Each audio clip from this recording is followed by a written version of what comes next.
TKP tepatnya diamankan para pelaku balap liar ini di mana tepatnya, Pak? Jadi tepatnya diamankan di Jalan Sultan Alauddin. Jalan Sultan Alauddin. Jadi mereka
dikasih rapat mas?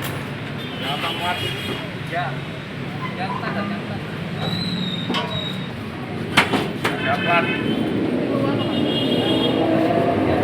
naik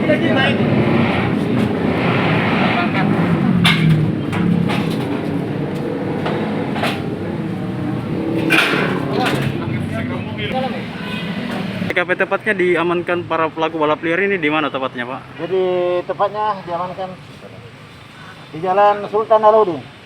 Jalan Sultan Alauddin. Jadi mereka kerap beraksi balap liar memang di sepanjang jalan ini, Pak ya? Diduga ya. Mungkin dari ada yang lain, tetapi yang kebetulan kita memang bentuk untuk Polsek Raposi ini telah membentuk tim balap khususnya yang meresahkan masyarakat, diantaranya balap liar, dan baru 2 hari kita bentuk itu sudah membuahkan hasil. Memang mereka ini berpindah-pindah tempat, bukan cuma di wilayah Raposi ini, bisa jadi wilayah lain, dan ini sedang kita selidiki. Yang jelas memang beberapa hari ini ada beberapa chat dari masyarakat, keluhan-keluhan dari masyarakat, termasuk beberapa tokoh masyarakat akan adanya balap liar, dan kita mencoba mengikuti mana-mana mereka berpindah-pindah. Makanya ada beberapa handphone, kita periksa di handphone mereka, nampaknya mereka itu komunikasi lewat handphone. Kita balapan tempat di jalan, umpamanya ini kumpulnya di sana, Alauddin, jadi kan agak sulit ya untuk kita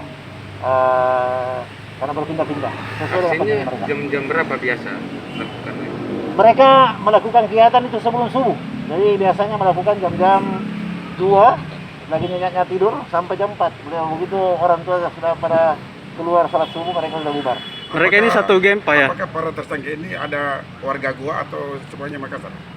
Mereka rata-rata di Makassar, tapi itu pun kita masih lidik semua. Tapi kartu tanda pengenal yang mereka miliki itu rata-rata